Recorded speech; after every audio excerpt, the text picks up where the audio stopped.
Elden Ring Nightreign has just received a very big update that has introduced these limited time enhanced versions of Night Lord bosses that will be periodically dropping over time. Now these expeditions are called Everdark Sovereigns. These are kind of like a hard mode of the Night Lord bosses. They basically start off with their phase transition, and they do have a different second phase that changes up some of the visuals and gives it some new attacks. Now, I'm not going to spoil the second phase right now. I might just add it at the end of the video if you guys want to check it out. But there is only the Gaping Jaw expedition at the moment, but it will be switched out for another one next week. There is going to be a weekly rotation between Gaping Jaw, Sentient Pest, and the Dark Drift Night enhanced versions. And to gain access to these bosses, all you have to do is beat the normal versions of the bosses first. Now, in terms of the other remaining bosses, they are going to be added at a later date. I'm assuming they're just going to be added to the rotation too. Now, the final boss wasn't actually included on this list for some reason. So as of right now, it doesn't seem like there is any plans for an enhanced final boss. But the update didn't just bring changes to the bosses,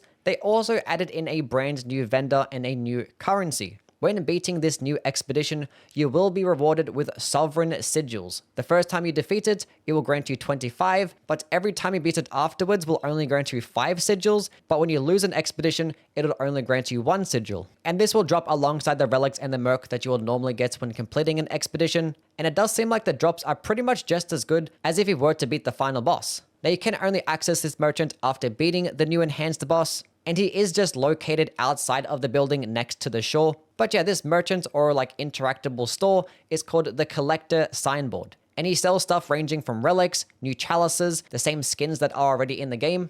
But it does let you activate a Shifting Earth event too.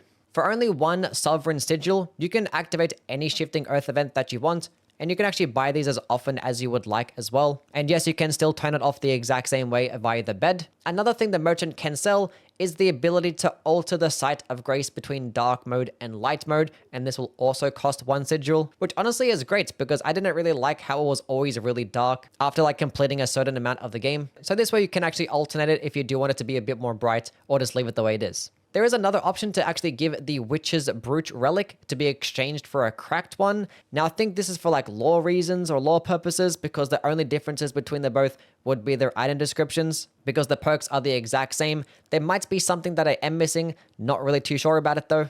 But yeah, that is pretty much everything that needs to be said or covered about this recent update. I might make an additional video breaking down all the different relics that you can get off this merchant, because yeah, some of these are really powerful. So if that is something that you do want to see, just let me know down in the comments below. But yes, the remainder of this video will just be showing off some new gameplay against the enhanced version of Adel, or the Gaping Jaw. I thought it was a pretty cool fight, makes him a bit more challenging, a bit more cinematic. And if you did like this boss, you're probably gonna like it more. If you didn't like this boss, you're probably still not gonna like it.